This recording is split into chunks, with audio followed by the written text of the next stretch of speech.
देखिए, देश ने आजादी का अमृत महोत्सव मनाया। जब देश अपने आजादी के 75 साल का जब महोत्सव मना रहे थे, उसके बाद अब हम 25 साल तक ये अमृत वर्ष, जिनको हमने अमृत कालखंड कहा है, वो अमृत वर्ष की शुरुआत हुई है।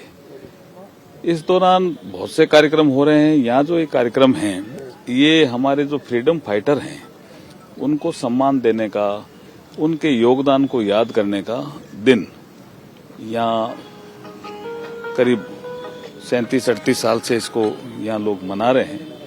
मुझे हमारे कटक के सांसद भर्तृहरि मेहताब साहब ने जब कहा तो मुझे भी इस कार्यक्रम में उन्होंने आमंत्रित किया। मुझे भी अच्छा लगा कि एक कार्यक्रम है जिसमें जो फ्रीडम फाइटर हैं, जिन्होंने देश के लिए योगदान दिया, अपनी जवानी खपा दी, उनको याद करना और यंगर जनरेशन से उनका परिचय कराना, जिससे वो भी प्रेरणा प्राप्त करके इस देश को विकसित भारत बनाने में अपना योगदान दे सके, ऐसा एक कार्यक्रम है। उसके लिए मैं आया हूँ। आपको बहुत बहुत धन्यवाद। नववर्ष की भी शुभकामनाएं। देखिए, हाईकोर्ट बेंच के प्रपोजल में संबंधित चीफ जस्टिस ऑफ इंडिया, संबंधित चीफ जस्टिस ऑफ स्टेट, उसकी रिकमेंडेशन, उसकी चीफ मिनिस्टर, उनकी सबकी रिकमेंडेशन आने पे कार्रवाई शुरू होती है।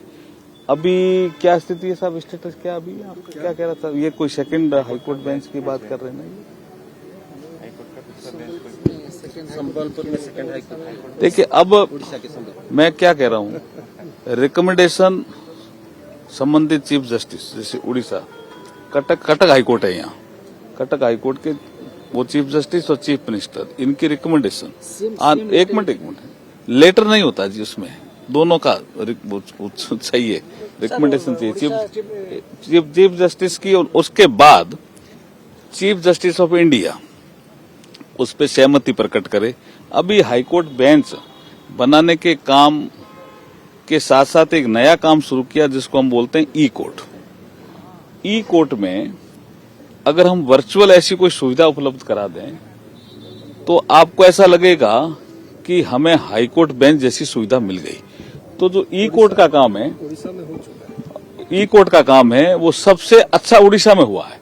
ऐसा हमें हमारे जो सुप्रीम कोर्ट में जो हमारे लोग हैं जो मॉनिटरिंग करते हैं इसकी, इस दिशा में आगे बढ़े। अब ई कोर्ट जब आगे बढ़ गया प्रोजेक्ट, तो मुझे लगता है कि ये जो आप डिमांड कर रहे हो वो इतनी महत्वपूर्ण अब नहीं रहेगी, क्योंकि सुविधा मिल जाएगी हाईकोर्ट जैसी और जिलों में भी।